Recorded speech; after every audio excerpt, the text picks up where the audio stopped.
Falta un debate a nivel global en el que nos planteemos qué es lo que queremos hacer con la inteligencia artificial, cuáles son los valores que queremos preservar, cómo nos tiene que ayudar, y creo que no está ocurriendo. O sea, me preocupa muchísimo y no te encuentras que haya muchas mesas que se esté debatiendo este tema. Nacho Sala, fundador y director de marketing de Atrápalo, con una facturación de más de 230 millones. Nosotros nacemos en el peor momento que podíamos nacer. Titulares diciendo que no inviertas en internet, que esto es una burbuja y que no tiene futuro. Cuando tú emprendes has de asumir que lo natural es fracasar. Los emprendedores de ahora tienen muchísima suerte de emprender ahora. En Silicon Valley es verdad que pues es un mercado más maduro, pero eso no significa que no haya oportunidades súper interesantes de hacer desde España, desde Europa. Si nos han puesto aquí es por algo. Uno de los errores que cometen muchos emprendedores están causados por el miedo. He identificado varios antídotos. El principal es...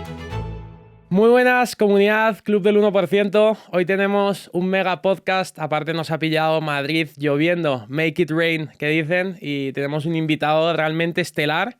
Os voy a contar un poquito quién es. Nacho Sala, fundador y director de marketing de Atrápalo, empresa fundada en el año 2000. Es una compañía de venta de viajes y planes de ocio online, donde puedes encontrar actividades internacionales, actividades en tu ciudad, vuelos, viajes, circuitos, experiencias, hoteles, alquiler de coches o incluso comprar billetes de tren.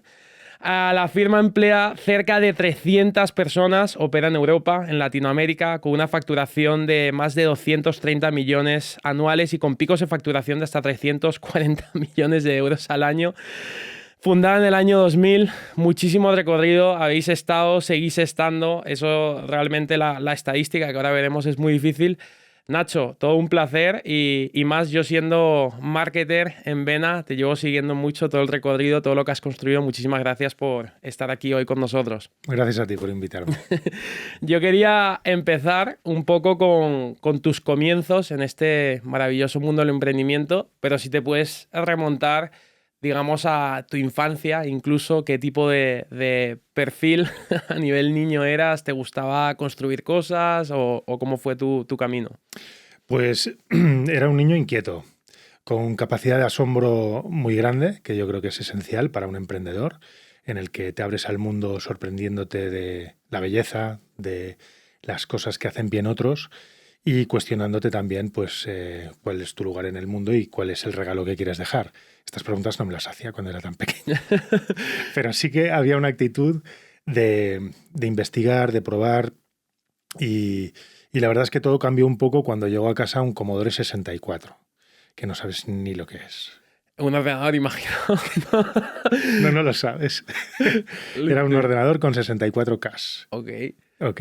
Y entonces, si lo comparamos con un ordenador de hoy día, pues, vamos, una foto tiene más capacidad que casi el ordenador que yo utilizaba. Y entonces empecé a trastear con el ordenador, me encantó.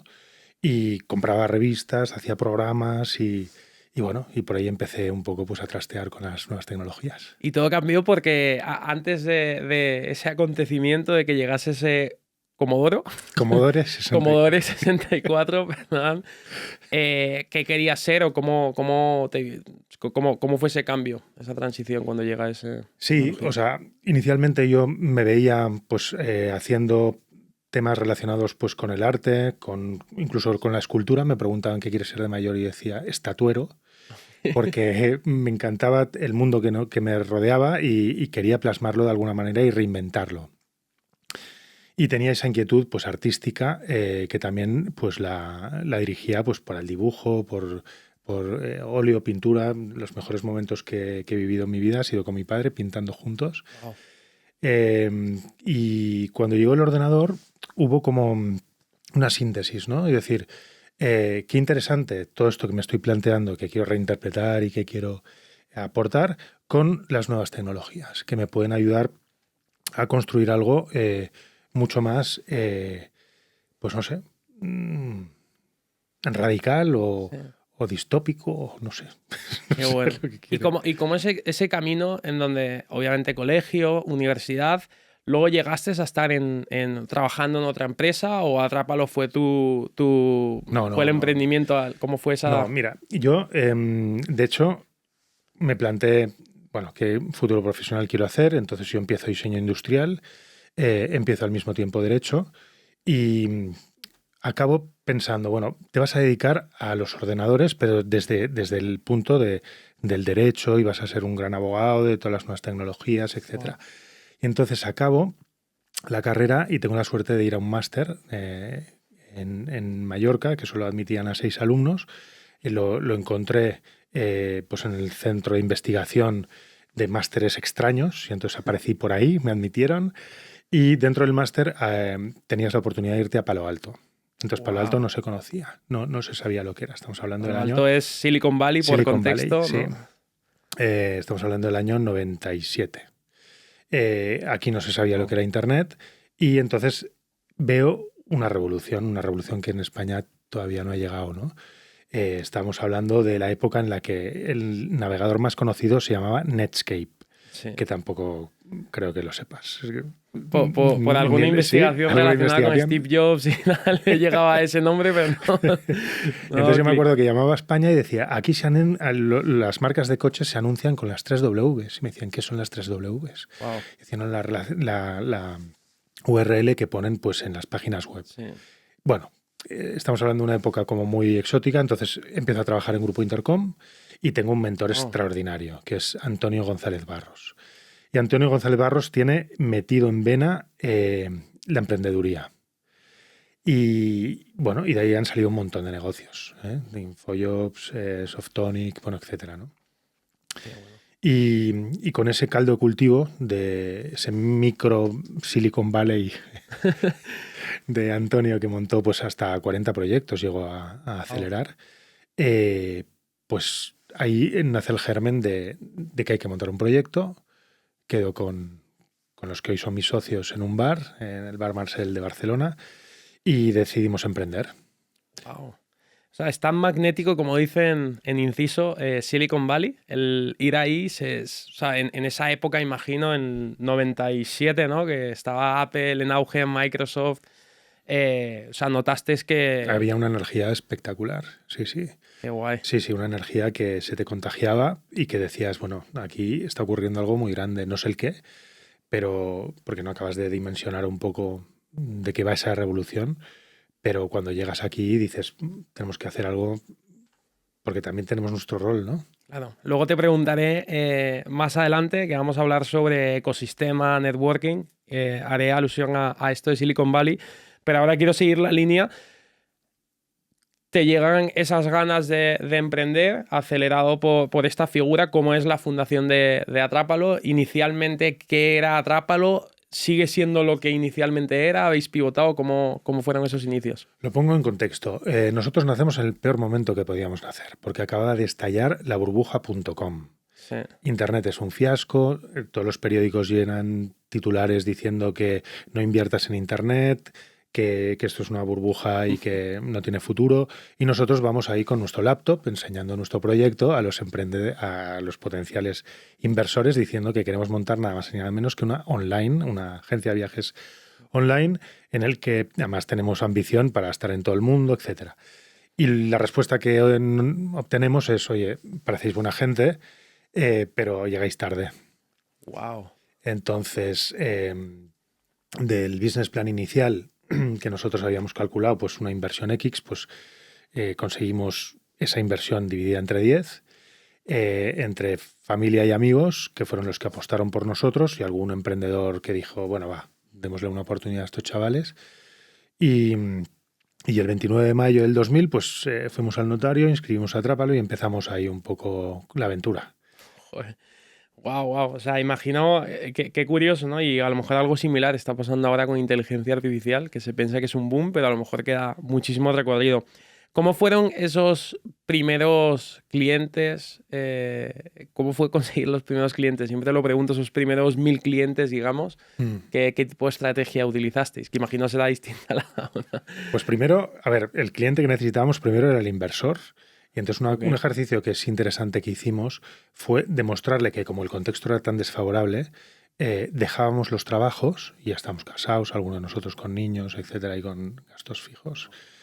Y les transmitíamos, creemos tanto en el proyecto que hemos dejado ya los trabajos. Esperamos que apuestes por nuestra empresa, ¿no? Y nosotros también poníamos dinero, obviamente. Eso yo creo que convencía bastante, que es la pasión. Segundo, relacionado con los clientes que tú comentabas, eran los proveedores, teníamos que tener el producto, ¿no? Primero.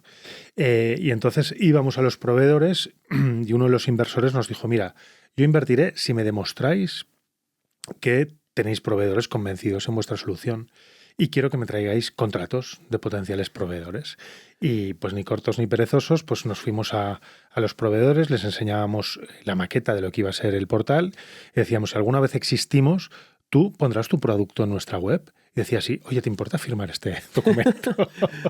Y entonces era papel mojado, obviamente, pero sí. Lo firmaban, pero nos ayudaba a demostrarlo a los potenciales inversores, oye, pues que teníamos 30 proveedores que apostaban por nosotros, aunque todavía no existíamos, ¿no?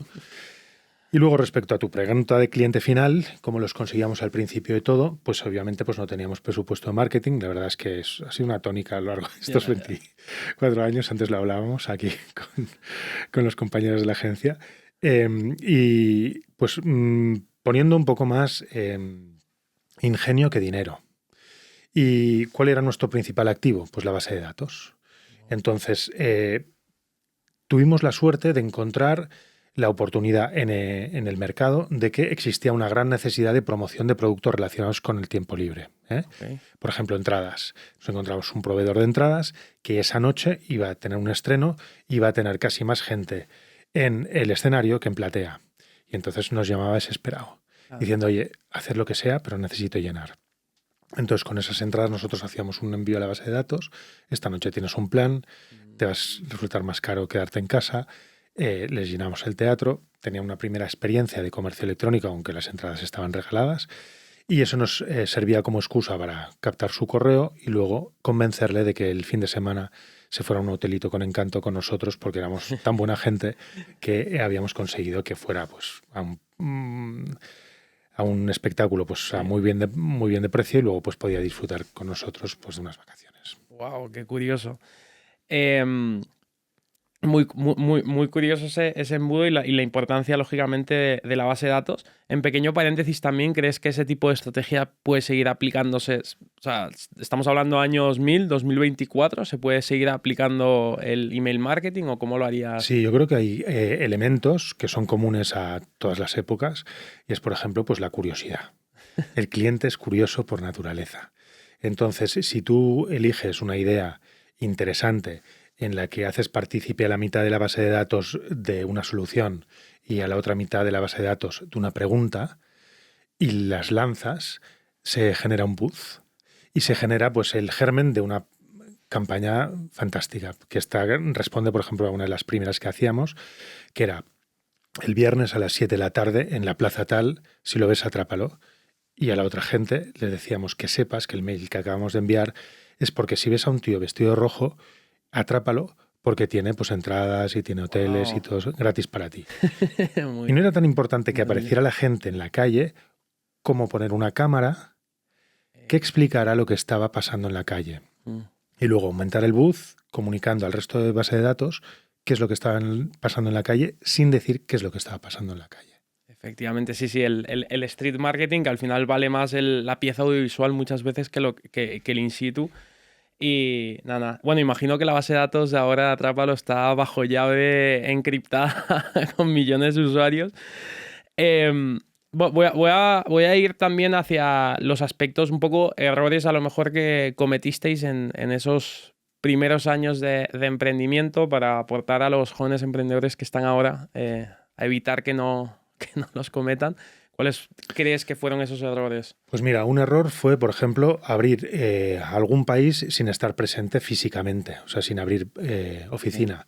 Por ejemplo, abrimos Italia, en este caso, y pensábamos, bueno, total, si tardas lo mismo de ir de Barcelona a Madrid que de Barcelona a Roma, pues no abramos oficina y repliquemos exactamente el mismo modelo y nos encontramos pues con una realidad diferente. Wow. Lo mismo nos pasó en Francia, ¿no? O sea, tienes que saber captar las matices y para eso tienes que estar en el país.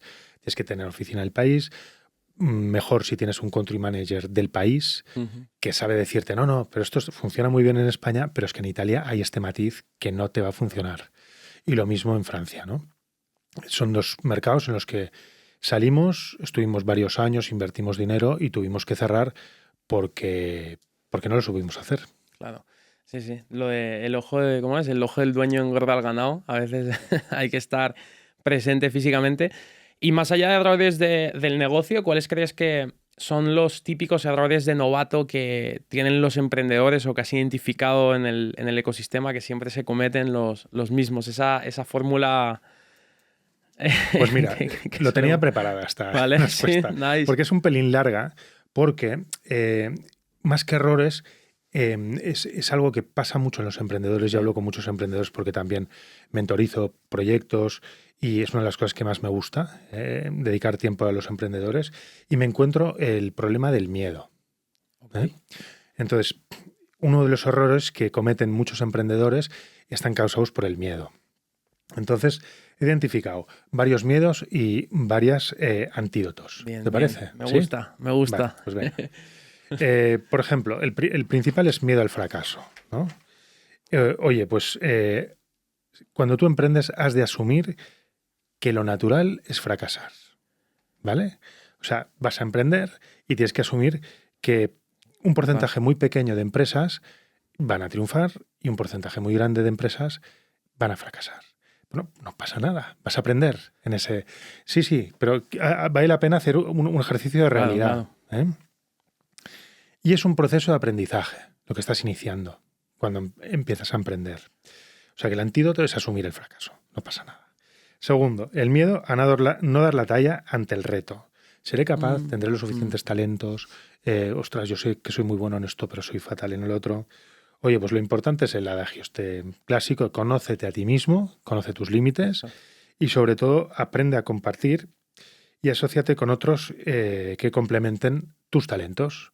Oye, pues si solo eres bueno en esto, pues te tienes que rodear de mucha gente que sea muy buena en muchas otras cosas, ¿no? Claro. Pues ya está, no pasa nada.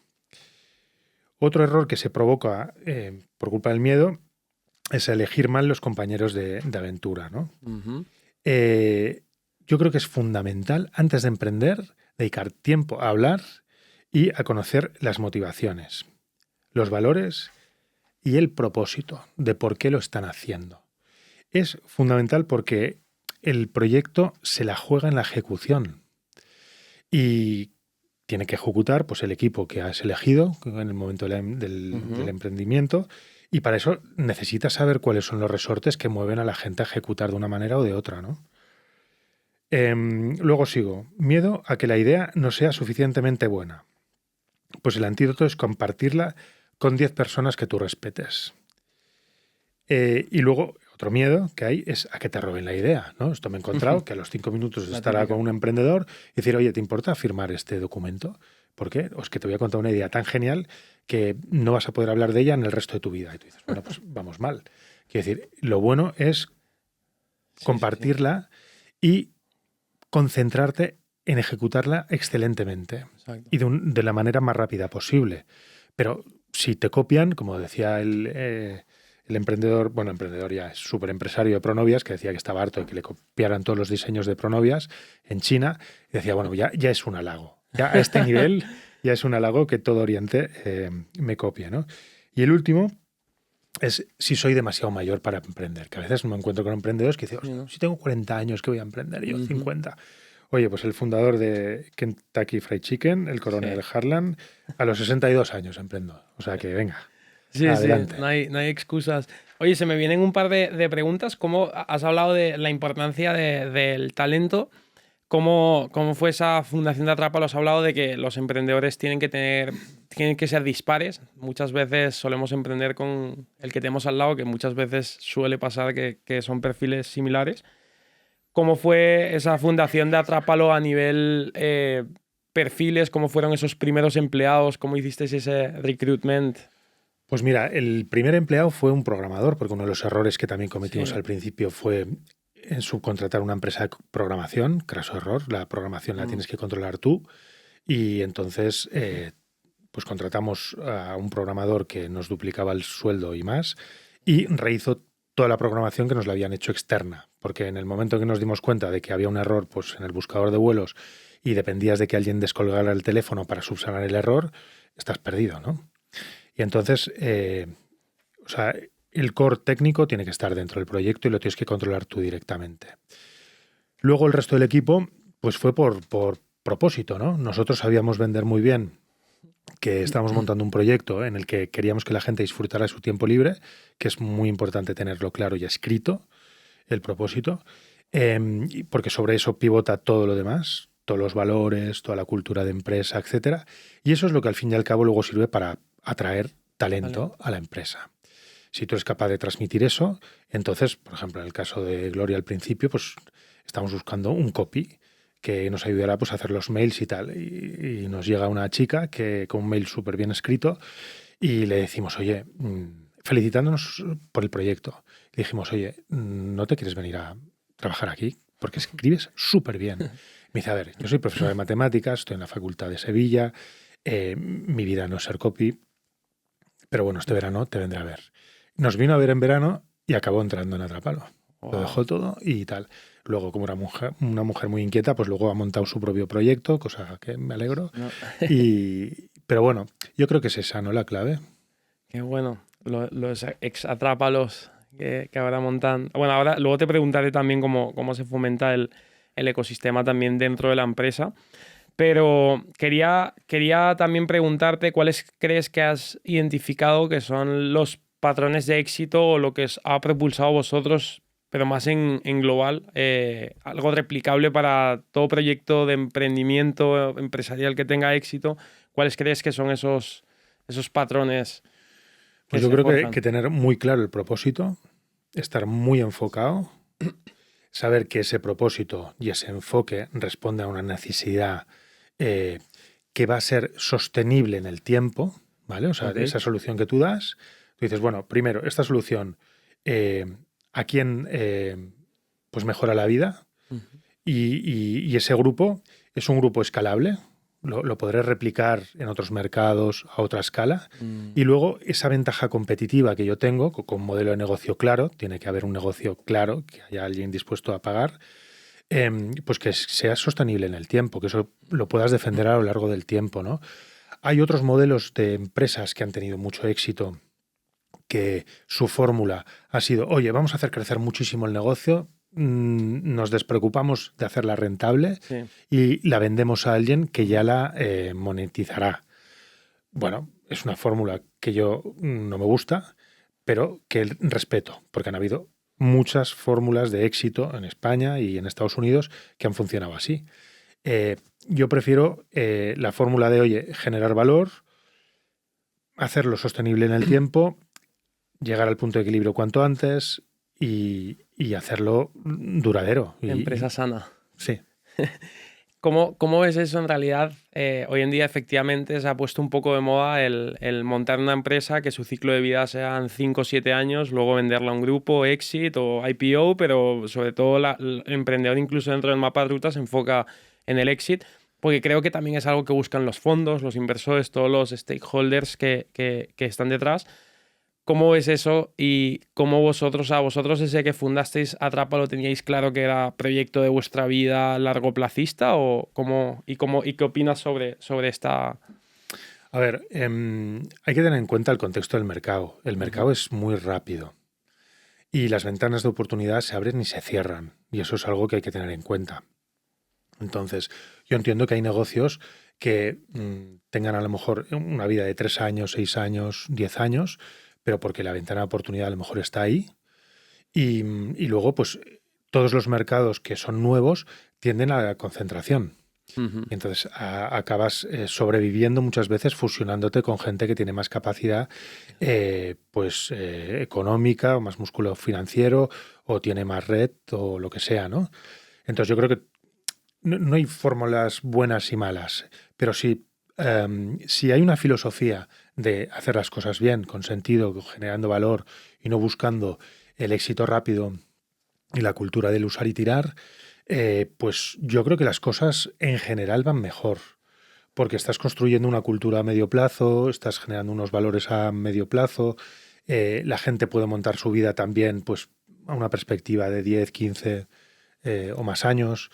Y luego también es verdad que esto depende mucho de los compañeros de viaje que tengas.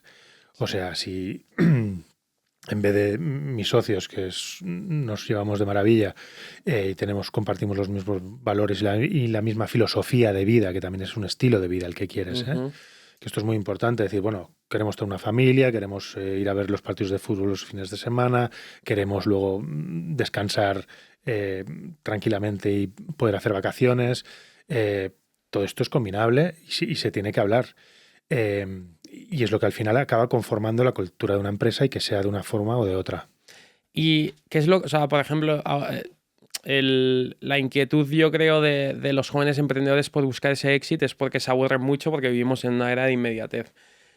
A ti en lo personal, ¿qué es lo que te sigue llenando de gasolina, de espíritu, de entusiasmo, de pasión después de casi 25 años de fundación en la misma empresa?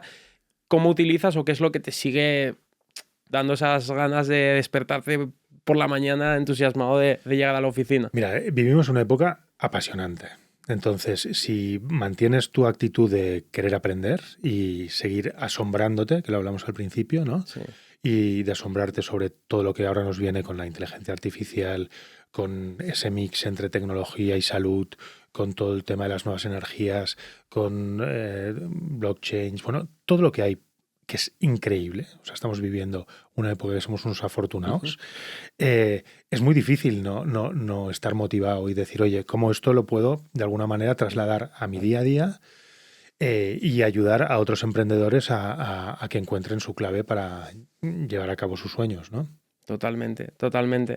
Me gusta mucho eso. Quiero volver también, has identificado, o sea, Atrápalo ahora, hablábamos en la introducción, es una empresa global, ha salido de España con mucho éxito. ¿Cómo ha sido esa transición y cuáles crees que son las claves para crear una empresa global? Hablabas también antes de que a lo mejor cometisteis errores en distintos mercados, pero ¿cómo? Pues sobre todo, sí, entender muy bien el país en el que estás. Por ejemplo, nosotros sobre todo ahora estamos en Latinoamérica y desde aquí parece que Latinoamérica es como un gran país. Mentira, Colombia no tiene nada que ver con Perú, ni con Chile, ni con Argentina, hay muchos matices. A veces el idioma que parece que te une, pues te distancia, porque no es lo mismo hablar en castellano en Argentina que hablar en castellano en Chile, que hablar en castellano en Colombia. Por eso son matices. Y por eso es muy importante que te ayuden emprendedores del país que sean los que deciden, bueno, los ingleses lo llaman, ¿no? Que en los matices es donde está el diablo. Pues es eso, que te ayuden a ejecutar el proyecto, que tú vas con una fórmula que te funciona muy bien en un mercado, pero luego cuando la tienes que replicar en otro mercado, pues no siempre aciertas.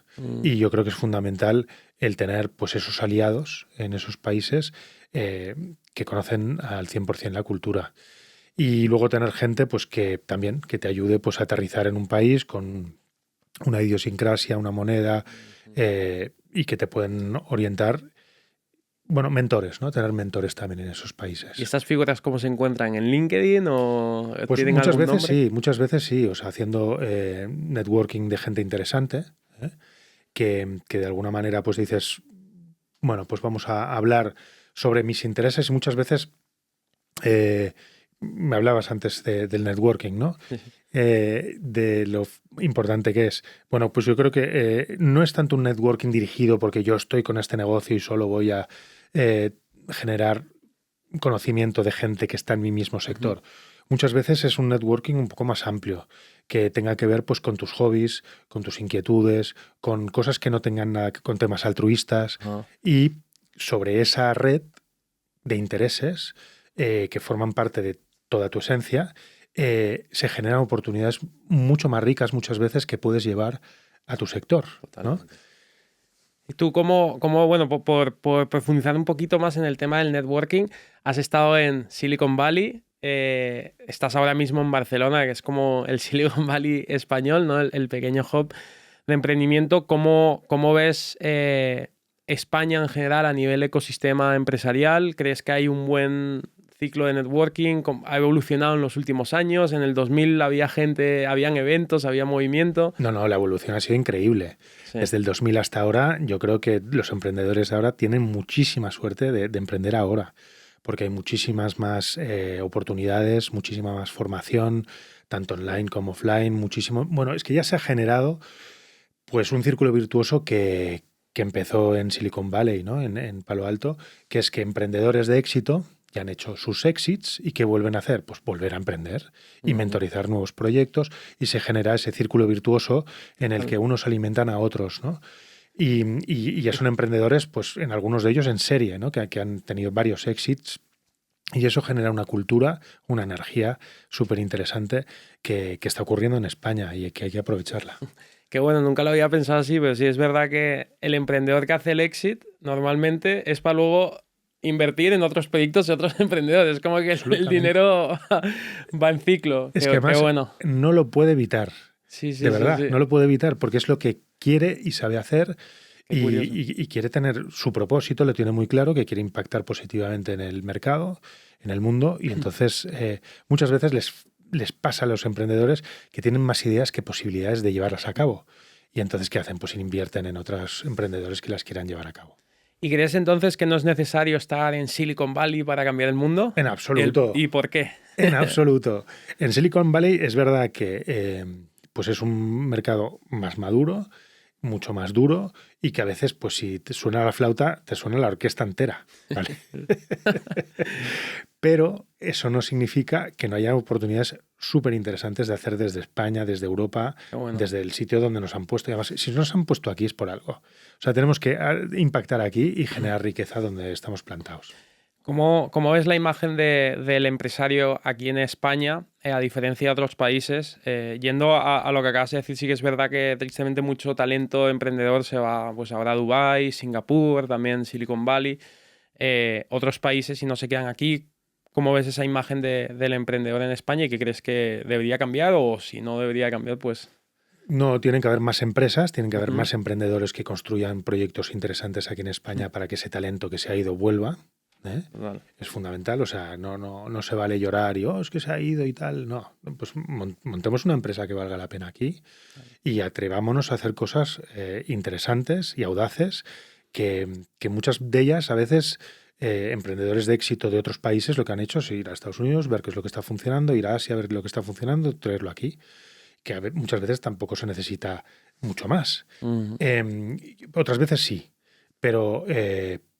hay que partir de la base de que tenemos que tener fe en que tenemos talento de sobra aquí para hacer lo que queramos llevar a cabo. Qué bueno, qué bueno. Eso es mensaje motivacional para todos los jóvenes emprendedores que nos escuchan. No hace falta mirar fuera. Y yo creo que también la gente mira fuera incluso en una época premadura en donde ni siquiera estás mirando a otro lado que aquí.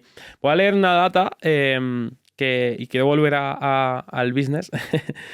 El 61,5% de las empresas que se crean en España no superan los 5 años. Aquellas que lo hacen tienen una esperanza de vida al nacer de 11 años. Vosotros lleváis casi 25. ¿Cómo os mantenéis vivos durante tanto tiempo? Pues me repito como el ajo, pero es tener claro el propósito y tu propuesta de valor. Por ejemplo, cuando la pandemia fue un drama, no podíamos vender nada, ni vuelos, ni hoteles, ni entradas, ni actividades, ni nada. Pero teníamos muy claro el propósito. ¿Y tú qué haces con una empresa en la que no puedes vender nada cuando el propósito es hacer que la gente disfrute su tiempo libre? Bueno, pues disfruta de tu tiempo libre en casa. Entonces hablamos con los proveedores y dijimos, oye, cursos de magia online, cursos de cocina online, cuentacuentos online, talleres de no sé qué. Bueno, todo lo que se nos podía ocurrir trabajando con los proveedores, que no nos sacó, ya te digo yo, que facturamos una porquería, porque nuestro negocio es otro. Pero pudimos defender lo que queríamos y también fuimos coherentes con el llevar ese propósito también a los más desfavorecidos. Y es lo que nos lleva, por ejemplo, pues en Atrápalo Social a tener un programa que hemos cumplido 15 años de redondeo solidario, en el que, en función de los distintos productos que tenemos, pues damos un porcentaje de lo que la gente decide, de esos céntimos de redondeo, cuando cumpla cualquiera de nuestros productos, y nosotros los doblamos. Y cada mes lo invertimos en una ONG diferente. Wow. Porque el propósito es que todo el mundo, incluso los desfavorecidos, puedan disfrutar de su tiempo libre.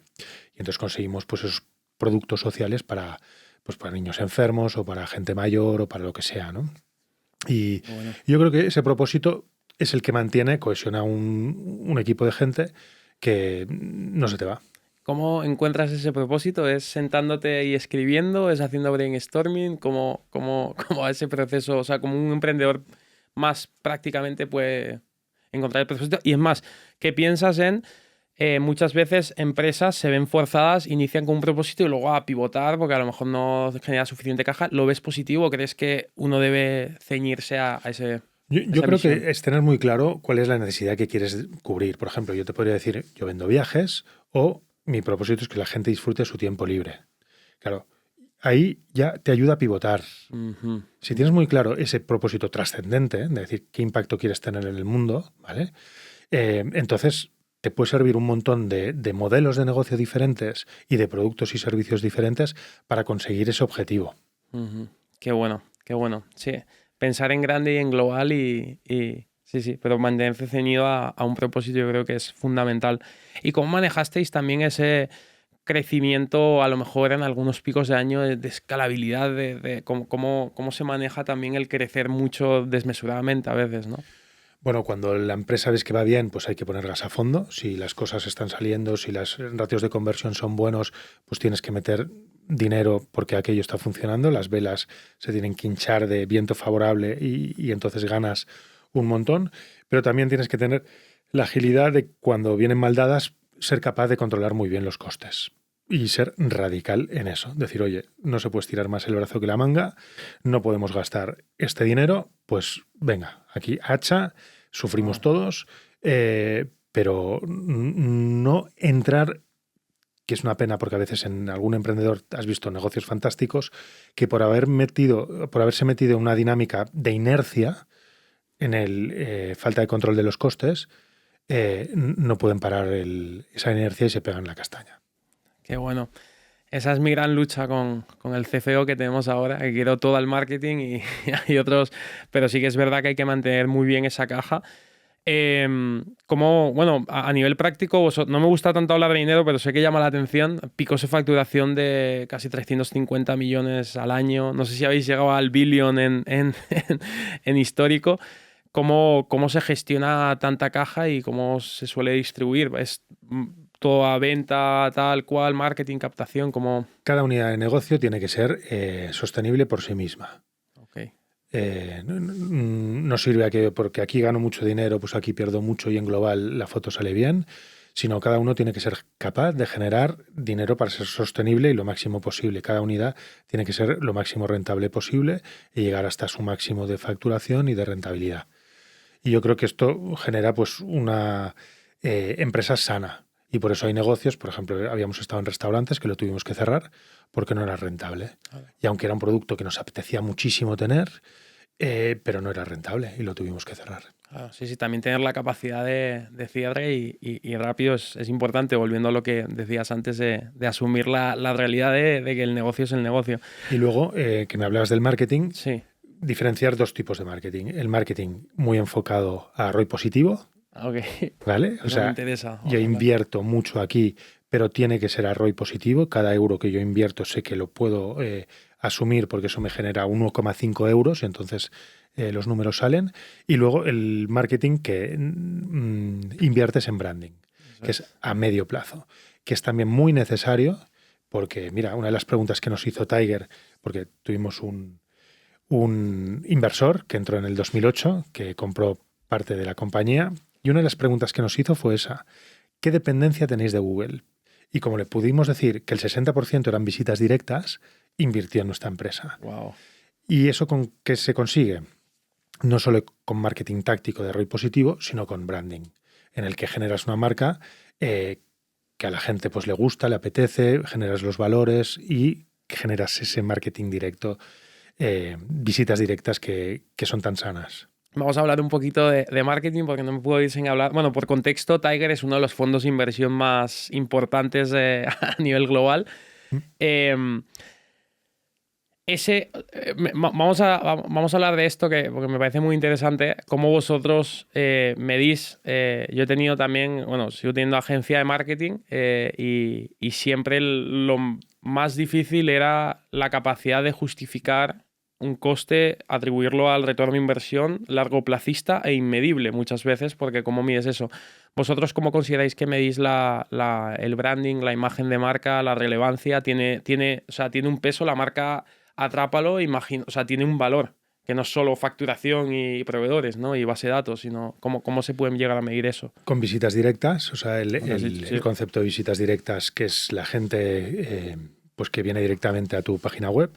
Y luego, pues, Google Trends también, que es el número de veces que la gente pone tu marca en el buscador. Eso es el branding que has construido, porque la gente va directamente a tu marca y no al producto.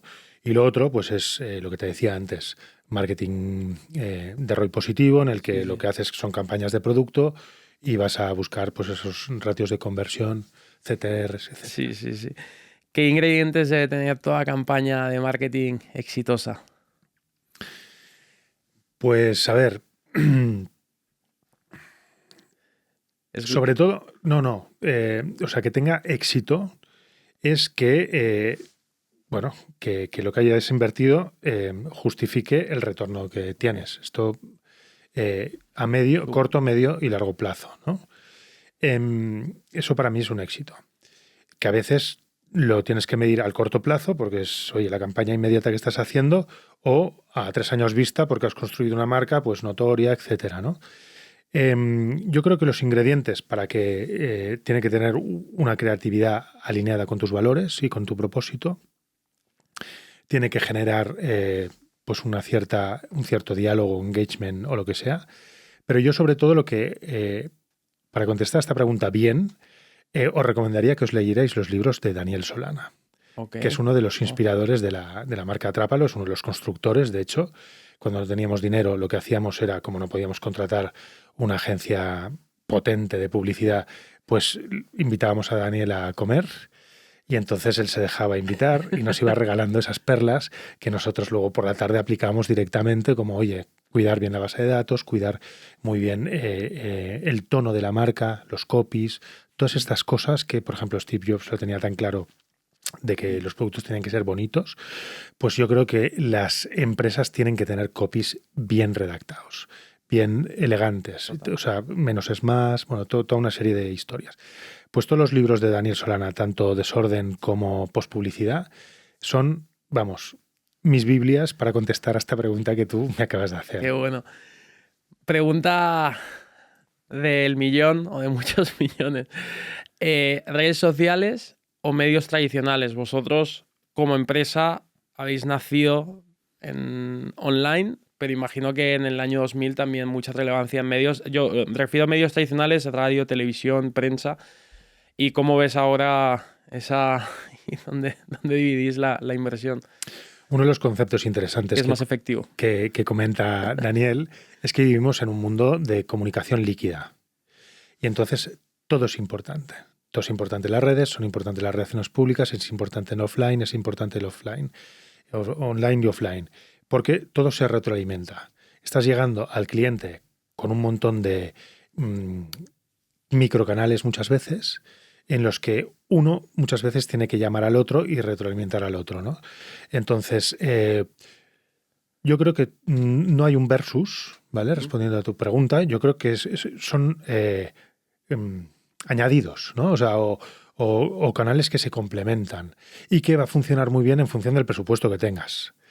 O sea, si tienes presupuesto, que ahora es mucho más, te diría yo, para un startupero o para una startup, pues los medios online son muchísimo más ágiles y baratos, ¿vale? Que un medio offline, pero el medio offline muchas veces pues lo que te da, pues eso es una notoriedad, un recorrido, bueno, no sé, mucho más empaque, ¿no? Si quieres. Sí. ¿Y qué opinas del influencer marketing dentro de los medios online? Pues son unos aliados.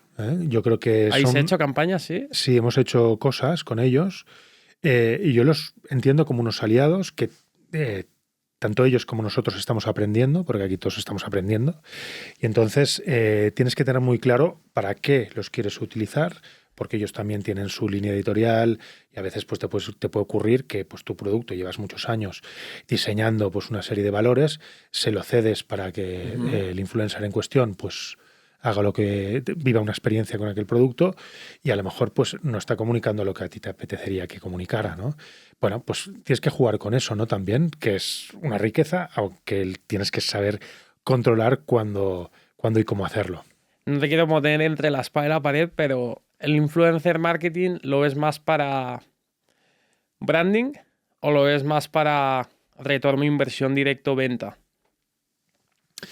Mira, cuando tienes una campaña de branding te puede funcionar súper bien, pero también cuando quieres que pruebe un producto tuyo y haga pues viva pues una experiencia, vaya de viaje contigo, lo que sea, Sí. pues también puede servir.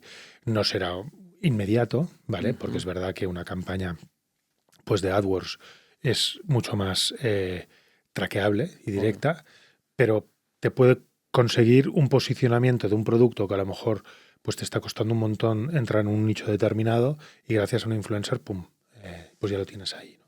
Qué bueno. Ya puedo ir acabando. ¿Cómo fomentas ese pensamiento creativo que utilizas alguna estrategia? Andar en bici, brainstorming, meditación, no sé cómo llega.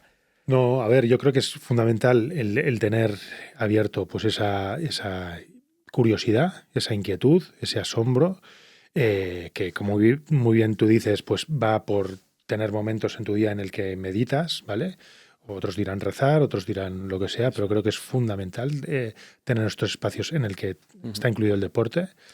Y luego, a nivel de lo que sería dentro de la empresa, pues también pues tener talleres. Hace poquito pues hemos hecho un taller de creatividad en lo que hemos invitado a un montón de gente de distintos departamentos pues para generar ideas de marketing con un creativo que nos ayudaba pues a cómo generar más ideas en el día a día, ¿no?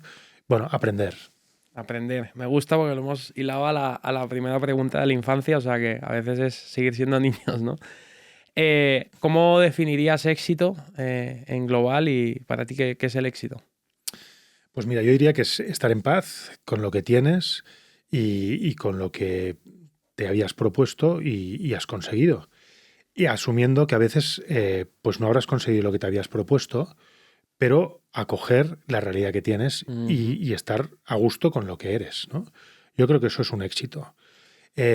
Relacionado con esto, hay un estudio de Harvard que seguro que habéis visto en el TED, que es el estudio más largo sobre la felicidad. No sé si, Wow, sí, creo que algo ¿sí te he suena? visto, sí. Pues es un estudio que durante 70 años han estado entrevistando a más de 700 personas sobre cuáles son los motivos por los que pues, han tenido éxito o han sido felices o no, ¿no? Y la conclusión después de estos 70 y pico años, porque el estudio sigue, Wow.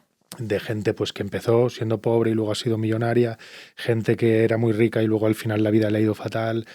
Bueno, como te imaginarás, historias de todo tipo. Al final la conclusión es tener relaciones profundas y significativas con tu familia, con tus amigos y con tus comunidades y con tus entornos de trabajo. Pero fíjate que al final son relaciones, y eso tiene mucho que ver con lo que estamos hablando, que es crear una empresa, porque lo que estás creando son relaciones. Wow. Estás creando unas relaciones en las que hay efectivamente, pues una... Comunidad, sí. Sí, que tú estás intercambiando un dinero por un servicio, pero que hay una confianza, que hay yo quiero hacer esto por ti y el cliente viene y tal. O sea, que por ahí van los tiros. Qué bonita esa respuesta. Tengo unas preguntas rápidas. A ver si... Y me he pensado en una nueva incluso, en el camino. Vaya. Si pudieses cenar con cualquier persona en el mundo, vamos a decir viva o muerta, ¿cuál sería y por qué? Bueno, yo tengo muy claro, yo sería con Jesús y sus amigos. O sea, me apetece un montón estar en una tertulia con ellos hasta las 5 de la mañana, viendo salir el sol, hablando de lo divino y de lo humano. Y con muchas preguntas, con cosas que yo creo que le pondría también un poco entre la espada y la pared en algún momento. Sí, ¿no? O me pondría él.